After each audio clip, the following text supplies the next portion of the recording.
Hi. So today we want to talk about foreclosures. What is a foreclosure? How to avoid it? What not to do? And what to do before buying a home. What is a foreclosure?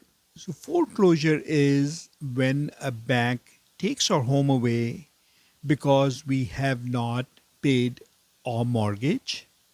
It could also be foreclosed due to tax liens, taxes that we didn't pay, and things like that. But we'll stick to today that you didn't pay the mortgage, and that's how you got foreclosed. So we bought a home, paid 20% down. Chances of the home foreclosing are very little. The reason being is we have enough of our own equity that we put in to buy a home. Home is 500,000, we put 100,000 down, we took a mortgage of 400. The market crashed and the home is now 375, unfortunately.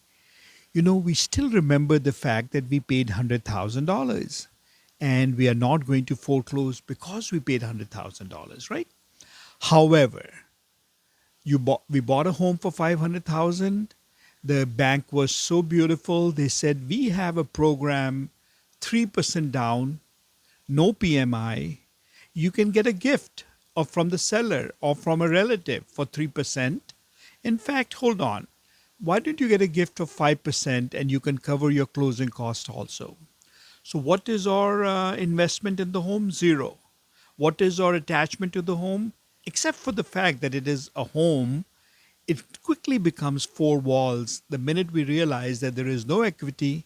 The home is now 375 and we paid big fat zero towards the home. That's when foreclosures start happening. When there is zero of our own sweat equity in it. I wouldn't even call it sweat equity, I would call it equity in the home. That's where things went wrong last time, and that's where we are seeing things going this time too when they go wrong. It won't be wrong if the market crashes because of people who paid lot of down payment. It will be for those whom the banks lured into, whom a government sadly lured into by buying homes with the programs that shouldn't exist, period. If we cannot afford a home, we cannot afford a home. Nothing wrong with it. But the government steps in. Last time the crash happens in the Bush era, what happened was, and we kept on saying again and again, you don't make people buy homes based on race, color, sex, religion. That's the stupidest thing ever. Oh, we want housing for everybody. Excellent. But they should be able to afford it. If they cannot afford housing, you are going to put these people in jeopardy. And I don't care what color, what race, what religion, what sex, it doesn't matter.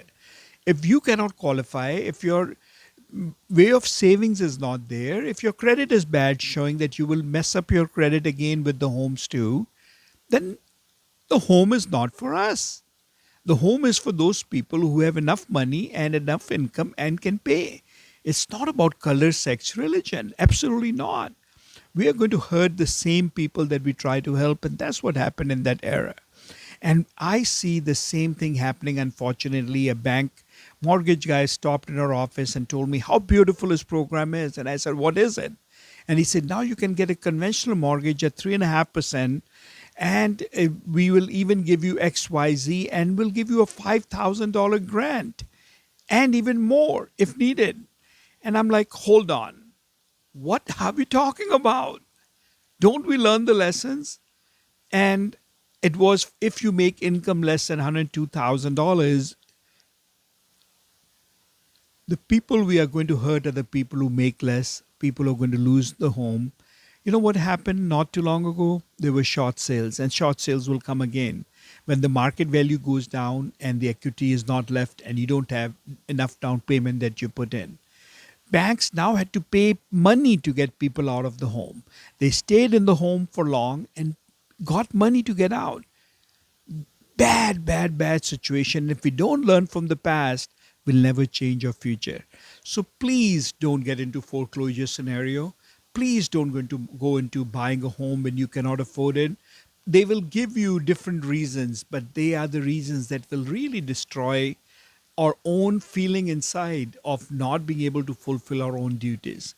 A government should take notice of this. The stupidest politicians, and I call it stupid because they are the people who put us in jeopardy because they want the votes, they want to look good, and they will do everything based on sex, color, religion, race all the time. They are dividing us again and again, and housing is no different for them. People are no different. They don't care. The minute they find out this segment can vote more, they'll do everything for that segment. And the minute they find out this segment will vote, this segment will be forgotten. So they are opportunists.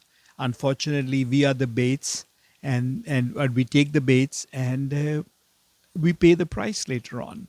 So please don't go into a foreclosure scenario. Please don't buy a home if you cannot afford it. Please pay enough down payment if you must buy a home. If you're going to buy a home at 3 or 5%, ask yourself, what am I about to set myself up? What if this home prices do go down? It's a cycle. Prices will go up and prices will go down. So please be careful. Avoid foreclosure.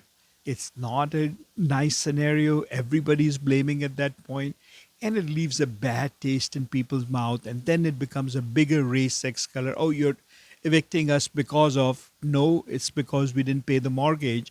But who forced us into the mortgage?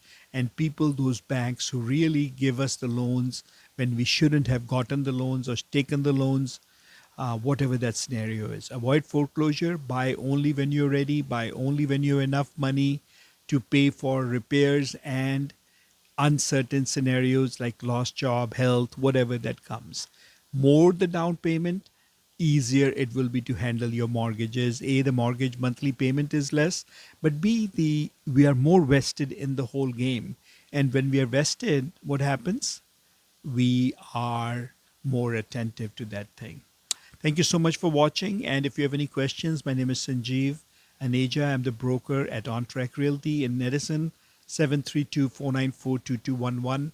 Happy to walk you through any scenario that you feel will help you be a homeowner, but without stress or needless stress, I should say. Thank you and God bless. Bye.